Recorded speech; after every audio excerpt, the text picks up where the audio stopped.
Hi, and welcome to the X22 Report Spotlight. Today we have a returning guest, Dr. Paul Craig Roberts. Dr. Roberts had careers in academia, journalism, public service, and business.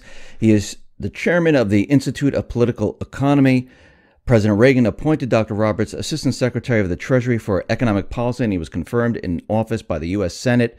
Dr. Roberts' latest book is How the Economy Was Lost, and I am honored to have Dr. Roberts back on the X22 Report Spotlight. Dr. Roberts, welcome back to the Spotlight. Thank you. Thanks for being here. I wanted to start off here with the corporate media, with former President Obama, the elite, and they're pushing the term fake news out there. And that's all we hear. Everything is fake news. It's let's fact check this. Let's look at that. What are they trying to do with this term fake news? Why are they pushing that out there right now? Well, they are losing control over the explanations that are given to the people. The prostitute media, that is the print and TV media, not only in the United States, but throughout the Western world. Especially Western Europe.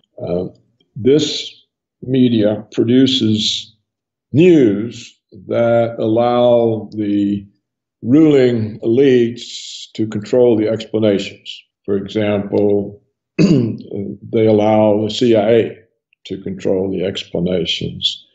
They allow the banks in Wall Street. They allow the Israel lobby. They allow the extractive industries, agribusiness. These are the groups that control the explanations, and this has probably been true to varying extent throughout our history, but especially since the final years of the Clinton regime, when the media was concentrated into the hands of 6 mega corporations. 90% of the media, American media, which had once been dispersed and had the potential of being independent, 90% of this media was concentrated in the hands of 6 mega firms, so that all independence disappeared. The media is no longer run by journalists. It's run by former government officials and corporate advertising executives. And so it is much more easy to control it. And so the news that the Americans have gotten, such as Saddam Hussein's weapons of mass destruction, Iranian nukes, Assad's use of chemical weapons, Russian invasion of Ukraine, all of these things are fake news that are put out to serve the agendas of the ruling elites. Now, what has happened with the rise of the high-speed internet and the rise of lots of internet sites who challenge the fake news issued by the prostitute media, these people, this alternative media, they have gained a larger and larger audience. And so the elites are losing the control over the explanations to independent internet sites. And so now they're trying to shut up these sites or discredit them by saying that if you tell the truth is fake news. And the lies that we tell, that is, the lies that the prostitute media tells, that's the real truth. So that's what it's all about. That's where that list of 200 internet sites said to be Russian agents came from. That's what's going on. They're trying to retain control over their control of the explanations. Do you think it's working? Do you think they are able to control it? No, I don't think it's working. Mm-mm. Yeah, I mean, you wrote an article. I mean, we know that Trump now is the president, and he had this inaugural address that he, spoke out to the people. And you were saying that the Washington Post and the New York Times, they were disappointed in what he said. What parts were upsetting, or what didn't they like about his address to the country? Well, the whole thing was upsetting because he attacked the ruling elites. They were sitting there. up there around him. You should have seen the expressions on some of their faces. He was saying, look, these people have done nothing but sell you out in a number of ways. You know, he specified all the ways, and then he completely abandoned the agenda of the ruling elites. He said, we're not going to impose American hegemony on the rest of the world. It's not what we're going to do. We're not going to let the global corporations continue to move all your jobs and prospects offshore. We're not having any more of these so-called trade agreements that empower them to do that. And all the way down the line. So he completely rejected the entirety of the agenda that has been ruling essentially since the collapse of the Soviet Union in 1991. So they're looking there and saying, well, you know, there goes our place in the sun. He's taking it away. So this is why the New York Times and the Washington Post, these are the two biggest whores in the Western world. And their entire reason for existence is to produce the propaganda that sustains the ruling elites. And principally the CIA's. I don't mean the analyst part who try to get real information and present it, but the deep state part, you know, the covert operations part. The covert operations part of the CIA has, I think, since the Bush-Cheney regime, been taking away explanations from the analytical part of the CIA, so that you've really got two agencies there now. You've got the analytical part that still tries to perform its historic function of collecting good information and being able to give good information to policymakers. And then you have the covert part, which has agendas that are identical to those of the neoconservatives, you know, world hegemony of the United States, and which is very interested in protecting its budget and power by fomenting conflict. So these two parts of the CIA have really gone in different directions. But it's not the traditional analytical part that seems to be prevailing, at least not in terms of the stories that are planted in the media. So this is why the Post and the Times are upset. Do you think right now that Trump is in control, or do you think the elites, they're still calling the shots? Do you think they're still trying to, do you think they're going to try to control him, actually? Well, there's two questions. Yes, they will try to find some way of controlling him. Right now, clearly, he's calling the shots. If he weren't calling the shots, he wouldn't have given that speech. I mean, what's the point if the elites are controlling him? What's the point of letting him give a speech that points out how utterly, totally corrupt and anti-American they are? So what he did in that speech in front of the whole world was to send the elites to hell.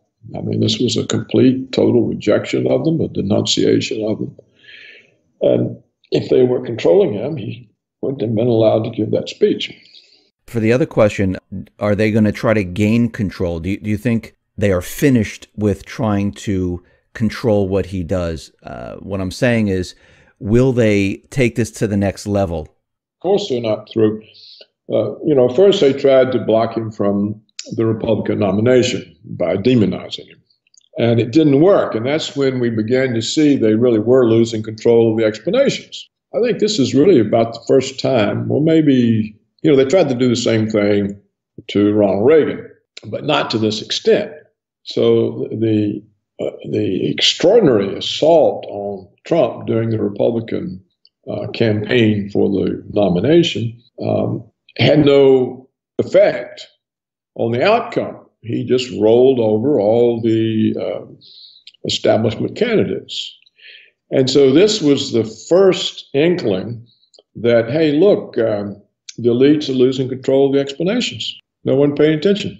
They voted Trump.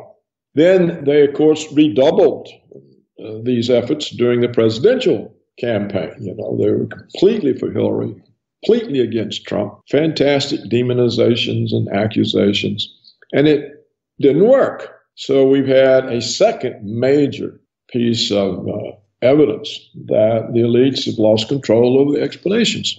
So then they tried to really stop him from being president. They tried to influence the Electoral College to get them not to vote for Trump on the grounds that he was elected by Putin's interference in American elections. And that didn't work.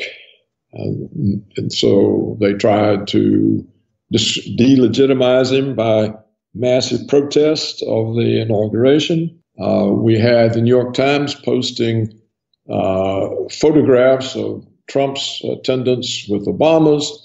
And what the dirty newspaper did was it showed the attendance of Obama when he's there giving a speech, and they showed the picture for Trump in the early hours when the audience was just assembling.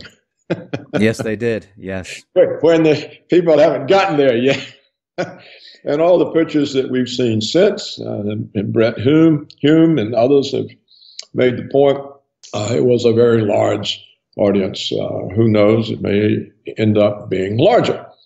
But these kinds of dirty tricks show a desperation. I mean, it is really desperate, because the Washington Post and the New York Times, they've essentially destroyed their own reputations to the extent they still had one, by this blatant, obvious effort to delegitimize the choice of the people. So, in effect, these two newspapers have come out strongly against democracy and against the electorate. So, no, they're not going to give up. What will happen? Well, it's hard to know, but there are many. The elites are defeated in the election, but they're still there. They will be able to carry on fake news, though I don't think it works.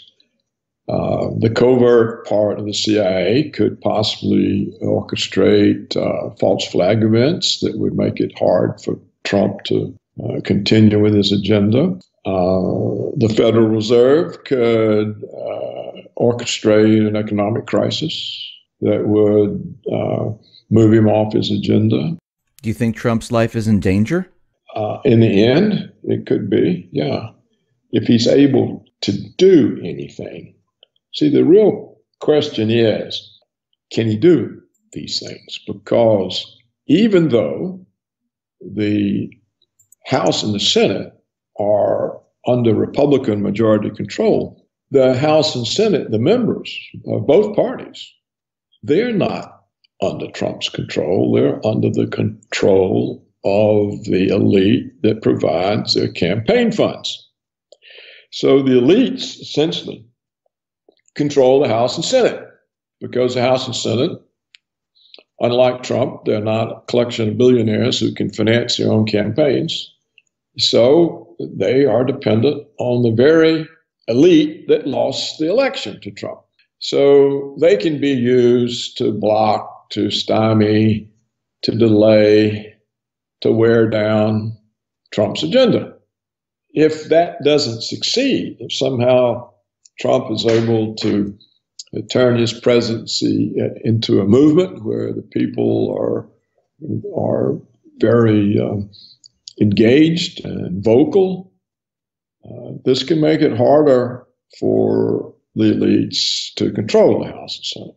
And the courts, they also control the courts. So we'll have to see. That may be all they need to water down or block or deflect Trump's attack. And even if he succeeds, the question is, who gets in next? Can they just overturn it all? You know, when Franklin Delano Roosevelt was elected president and came in during the Depression and had to govern during a decade of depression, he managed to get a few things done over the Republicans' objectives, but the Republicans have spent the rest of our history trying to overturn what Roosevelt did. And they finally achieved a lot of it with the repeal of Glass-Steagall, which let the banks loose again. So even if Trump were to win, After 8 years, assuming he makes a second term, I mean, he's 70 years old. Being president is a stressful job. Yes. What happens after 8 years? Who gets in then? Is there another Trump? Is there somebody that's going to carry on and protect this? Are there going to have been enough disappointments or enough things to blame on Trump that it becomes easier for the ruling elites to roll it back? So it's hard to know whether they will just wait and then roll it back, or whether they will say, well, let's take him out. It's just hard. It's hard to know. And taking him out, it could be too risky for them, because I think people will catch on this time. They're not going to believe what they believed about Oswald and the lone nut and the assassination of Kennedy. And most people don't believe that story any longer, but at the time, they were able to sell that. I don't think they could sell some kind of story about Trump. And I think Trump himself is aware that he's in danger, because he announced that he was going to supplement his Secret Service protection with a private security firm. So clearly he doesn't trust the official protection service. So I think it would be difficult for them to assassinate him, but it really just depends. They are desperate. Maybe they'll settle down and realize that they can win in the end, because what it would take to dislodge them would be a revolution. So and without a revolution, and it would have to be a very powerful revolution, whether it was violent or not, they've got to be dispossessed of their power, which means an assault on their wealth. And that's something that Trump probably isn't interested in because of his own wealth. But so I think we'll have to just see. I wanted to turn to the economy right now. I mean, Obama left office, and we know we have a lot of manipulation, like the unemployment. We know the stock market's completely manipulated. The GDP numbers are manipulated. And, you know, we've been looking at the economy for a very long time, and the economy is not doing as well as the establishment is telling us it's doing. And Trump is out there trying to bring jobs back. He's renegotiating NAFTA. He's going to be dropping TPP. He wants to implement a border tax. With that, just with NAFTA, the renegotiation of NAFTA, dropping TPP, and a border tax, do you think Trump will be able to save the economy before the whole thing falls apart? Well, there are two issues here. The forces now driving the economy into crisis are the same ones that were there in 07, 08, and they stem, in my opinion, from the financial deregulation, which has not been corrected. And they stem from the fact that the Federal Reserve, the one that we've had for some time, does not really conduct policy in the interest of the overall economy, but in the interest of the banks, the big banks that sit on the board of directors of the New York Fed. So the economic policy of the country is conducted for the benefit of Goldman Sachs, Citibank, JP Morgan Chase, Bank of America. And it's not conducted for the workforce. Now, the only real check on the Fed's use of policy for a tiny few is the U.S. dollar.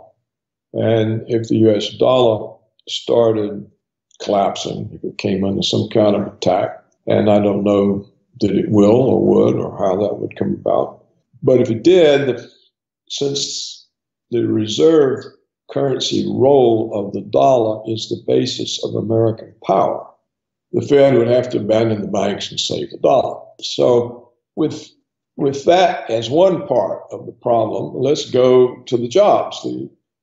What happened to American middle class was that the high productivity, high value added manufacturing jobs were offshore to Asia because of the extraordinary difference in labor costs.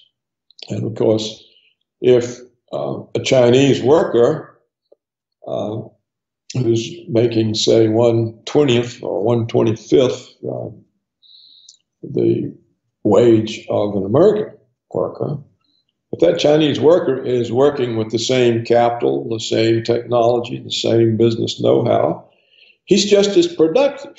And so the output of the firm is not hurt, but the costs drop dramatically and the profits go up. So that's why the offshoring occurs. That's why Apple Computer makes its products that it sells to Americans in China. And so the growth in profits for the last 15, 20 years has been due to the falling labor cost by closing down American labor and using as a substitute foreign labor. Well, this also closes down consumer purchasing power in the United States and raises it in China. It closes down the tax bases of cities, states, the federal government. It hurts the Social Security payroll tax base, the Medicare payroll tax base. And so it produces all kinds of problems for the United States, but it benefits the profits of Apple and Nike and offshoring firms. So that problem can only be corrected by getting the jobs back here. How do you do that? Now, Trump says he's going to have a border tax, an import tax. But you see, this is against the World Trade Commission's rules. What do you call it? What is it? The World Trade Commission, I think it is. WTC, yeah. So lawsuits will result. And they'll say, see, we told you you couldn't do that. I think the only way Trump can bring the jobs back, and he doesn't know this, and there's nobody there to tell him, I think the only way he can do this is he has to change the way that corporate profits are taxed. He would have to say, look, we're going to tax your profits based on the location where you add value to your product. If you add value to your product domestically, you'll have a very low tax rate. If you add value to your product offshore, you're going to have a very high tax rate. And therefore, he can use the tax rate on profits to offset the advantage of the lower labor cost and other costs, environmental, regulatory, abroad. And in that way, can force the jobs back, perhaps. What people forgot is that the United States consumer market was plenty large enough to support large-scale mass production. The United States has never needed global markets. And the growth and development of the United States was never dependent on foreign trade. It was always some minuscule amount of U.S. GDP. So to get back to that situation, that gives you, again, high value added, high productivity jobs in the United States that support a middle class. It brings back the associated engineering and software and research and design jobs that were the careers of college graduates, university graduates, who today have no such careers because once they offshore the manufacturing jobs with the rise of the high-speed internet, they offshore the software jobs and lots of other jobs that university graduates took. So this would, if Trump was able to do this and this worked, this would reestablish the ladders of upward mobility in the United States that had made the country unique as an opportunity society. You could get ahead without being born into the upper class. That was what was different about the United States. And that's what we lost with globalism and jobs offshore. So those are two separate challenges. I don't know what he can do about the Fed, about the big banks, about the absence of Glass-Steagall. This was a serious mistake, but like I say, whatever he passes if he's successful, that can be undone, just as Glass-Steagall was eventually undone. So it's hard to say how the elites will respond to Trump. It'll be a wait-and-see game, I think. They keep bringing up the term Russian aggression, and it looks like the elite, they're provoking Russia, and it looks like they're provoking China and provoking many countries in all different areas. Are they looking to start a war? They are looking to have major enemies that justify the $1,000 billion annual budget of the military security complex. They need threats, big enemies. It doesn't mean they want to go to war, though I think some of the crazed neoconservatives do. Some of the crazed neoconservatives there, they probably do want to go to war. But I think overall, in the military security complex, that Eisenhower warned us about, more than a half century ago. They became a permanent fixture after World War II because of the Cold War with the Soviets. Previously, if we'd gone to war, when the war was over, all that was demobilized. And the armaments industries went back to making consumer goods. But because of the Soviet threat, which was largely orchestrated, they have been entrenched for years and years, decades. And they have a huge budget, and they want to protect that budget. So that's why the threats. You see, when the Soviet Union collapsed, they didn't know what to do because where was the threat? So they kind of orchestrated the Muslim threat. But it's not a big enough threat. And so they moved back to the Russian threat. And now they've got the Chinese threat. So I think that's the main reason for the threats. Now, what they don't understand is if you convince other powers, such as Russia and China, that they're such an enemy that they may be attacked, then you do get close to war because they're not going to sit there and wait on the attack. And Putin has, on many occasions, the president of Russia, Putin, has said, look, you people don't know what you're doing. You better listen to us. You're making us feel threatened. You don't want to make somebody that carries as big a stick as we do feel threatened. Why don't you pay attention?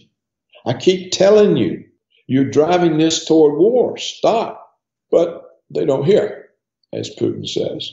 So there is a huge risk in that. And I think this is the reason that I was so encouraged when Trump said that he didn't see the point in conflict with Russia, and he didn't see the point in NATO 25 years after the Soviet collapse. So when you face the threat of thermonuclear war, the guy who says he wants to cool down the forces driving it in that direction, then that has to be your first choice for a leader.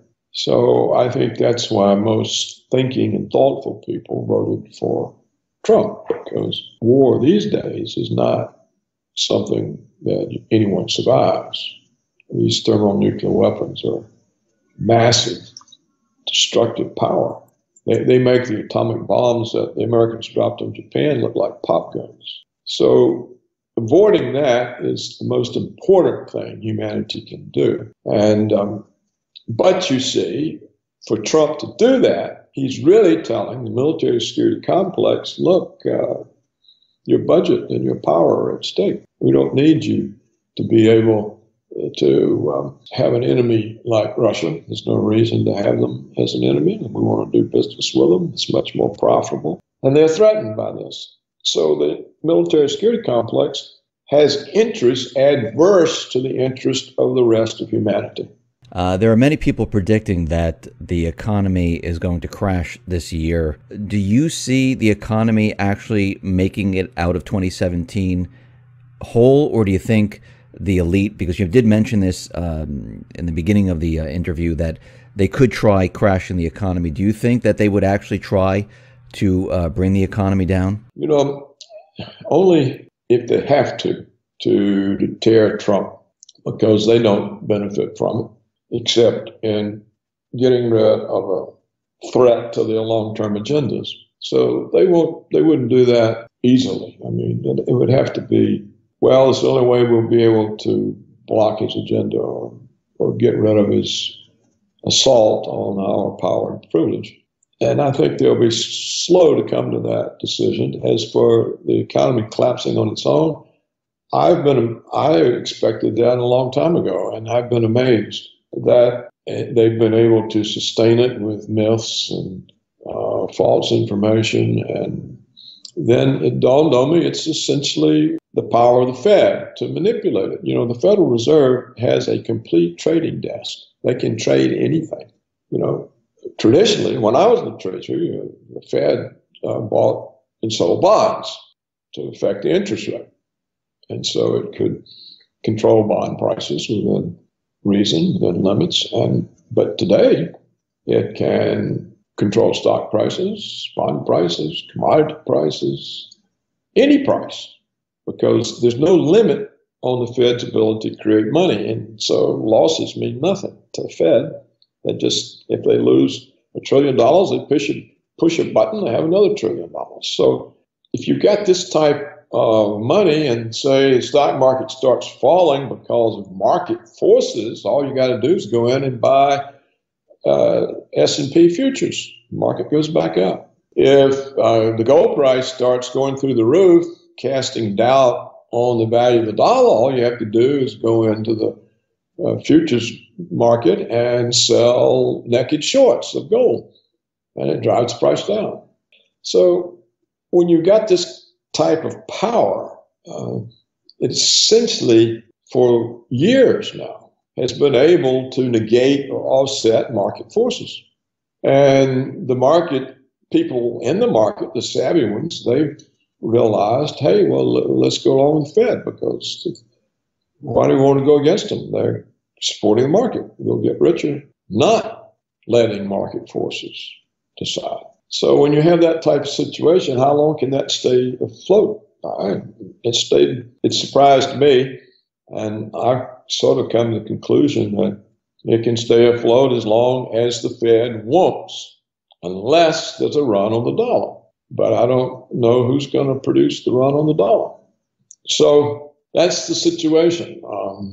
If you look at fundamentals, with all the money and debt that's been created, the practically zero interest rates don't make any sense. If you look at the source of corporate profits, which is not strong growth in retail sales, strong growth in real family median incomes, none of that is present. So what is corporate profits? Well, it's mainly lower labor costs from laying off American workers. So they're actually having adverse effects on the domestic market. So that's the situation. Dr. Roberts, thank you very much for being on the X22 Report Spotlight. I really appreciate it. Once again, how can people see your writings and your work? Well, just go to my website. It's just myname.org, paulcraigroberts.org. Okay, thank you very much. Thank you for being on the Spotlight. I really appreciate it. Pleased to be with you.